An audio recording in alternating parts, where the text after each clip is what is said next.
se charge, le Doc News capte chaque nuage. Prévision, tendance, on analyse. De la météo aux grandes crises. Des courants d'air aux ondes marines. On suit les tempêtes et les ouragans qui s'alignent. Salut à toutes et à toutes, c'est le Doc News pour de la news, j'espère que vous allez bien, moi ça va super, on est parti direction le Québec, et oui. Comme vous l'avez vu dans le titre, Hydro-Québec en alerte de défaillance de puissance, et oui actuellement avec les tempêtes du vortex polaire et j'en passe, fait que le Québec subit une suraugmentation. Au Québec, l'électricité c'est l'ossature du quotidien, chauffage industriel, transport, tout dépend du réseau. Et ces derniers jours, un terme revient, alerte de défaillance de puissance. Pourquoi et que risque-t-on vraiment? Je vous explique tout. Oui, pour tous ceux du Québec, il y a un gros souci de défaillance.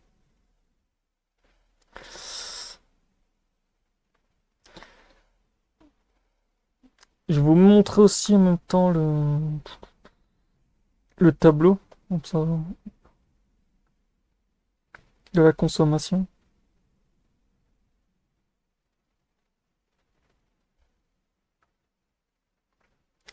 Hydro-Québec gère l'un des plus grands réseaux électriques du continent, des barrages gigantesques, des centrales, des milliers de kilomètres de lignes.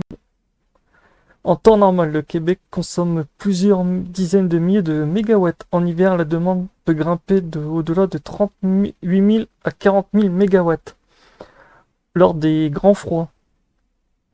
Pour donner une idée, un seul degré de moins à l'extérieur peut rajouter près de 300 à 400 mégawatts à la demande totale du réseau. C'est l'équivalent de la consommation d'une ville entière supplémentaire. Quand cette demande approche les limites de ce que le réseau peut livrer, l'équilibre devient fragile. Une alerte de défaillance de puissance, c'est le moment où Hydro-Québec constate que la demande risque d'être plus élevée que la puissance disponible en temps réel. Par exemple, si le réseau est capable de livrer environ 400 000 MW, mais que la demande grimpe simultanément autour de 39 000, il reste très peu de marge.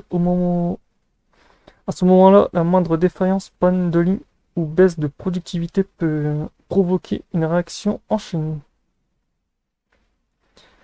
C'est là que l'alerte est déclenchée. On approche du seuil critique. Ce n'est pas encore la panne générale, mais on approche assez pour que le risque devienne réel. Certains m'ont demandé pourquoi ces alertes en ce moment du côté du Québec. Plusieurs raisons expliquent ces alertes. D'abord, le froid au Québec et une immense partie des foyers se chauffent à l'électricité lorsqu'une vague de froid. La consommation grimpe de plusieurs centaines de mégawatts par heure, parfois jusqu'à 1000 mégawatts supplémentaires si les températures chutent brutalement. Ensuite, certaines installations peuvent être en maintenance, réduisant la puissance disponible. Une ligne en moins, c'est des centaines de mégawatts qui ne circulent plus. Enfin, si l'électrification rapide, voitures électriques, industrielles, bâtiments, tout cela se rajoute plusieurs milliers de mégawatts de charge supplémentaires sur le réseau.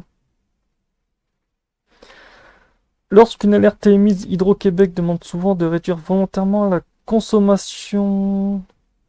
Chaque geste compte. Baisser le chauffage d'1 degré, retarder le four, la sécheuse ou les appareils gourmands. Éviter les pics au même moment. Un simple ajustement collectif peut réduire la demande de 500 à 1000 MW, ce qui suffit parfois à éviter un délestage. Mais si la demande dépasse réellement la capacité disponible, Hydro-Québec peut opter pour des coupures ciblées, appelées délestage. Cela consiste à retirer quelques centaines de mégawatts de charge pour éviter une panne géante, ce qu'on appelle un blackout.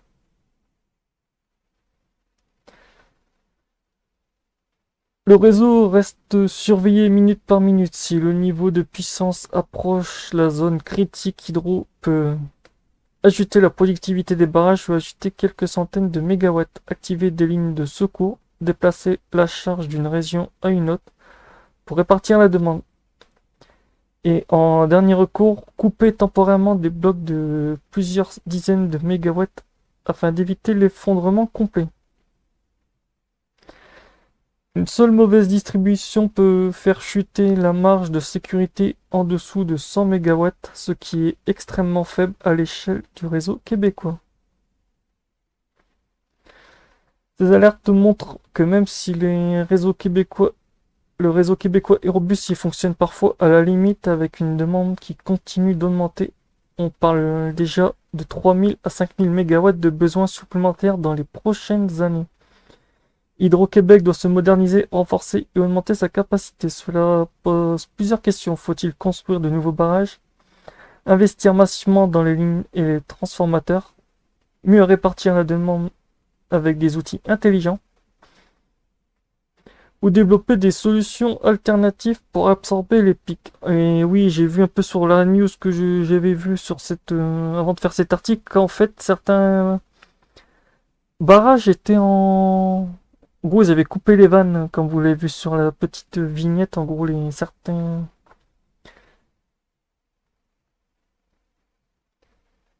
certains barrages ont été en gros donnés en moitié. Ils sont en pas très très grande capacité. Quand vous coupez en fait une des valves d'alimentation d'un barrage, en fait, vous limitez la production de mégawattheures.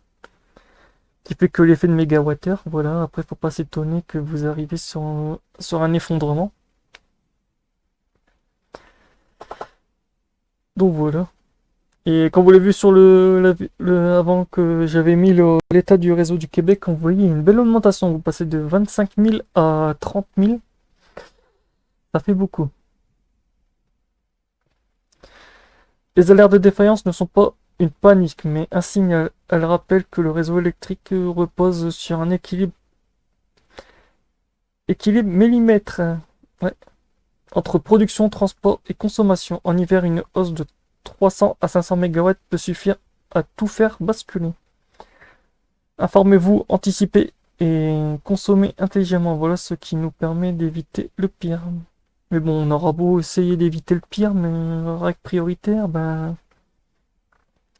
C'est pas aux gens de s'adapter, c'est aussi aux gens de limiter aussi cet effet d'effondrement, mais c'est pas eux de gérer ça en aval. Ça, à Hydro-Québec de gérer le problème, mais est-ce que je vois Hydro-Québec fait toujours des maintenances de barrages qui auraient pu être faits depuis très très longtemps? Mais bon, c'est pas grave, ça change pas. Soi-disant, la nouvelle PDG ferait des économies contre le réchauffement climatique. Donc voilà. Pour ceux qui sont du Québec sur la chaîne ou qui connaîtraient les gens du Québec, n'hésitez pas à dire dans les commentaires comment se passe la situation chez vous. Et voilà. Je voulais en parler parce que oui, actuellement le vortex polaire va être de nouveau actif ces prochains jours. Donc autant vous dire, cette histoire de défaillance n'est pas près d'être finie. C'était tout sur cette news. Merci d'avoir suivi ce point spécial. Prenez soin de vous et restez branchés. N'hésitez pas à vous commenter, partager, abonnez-toi et tchuss.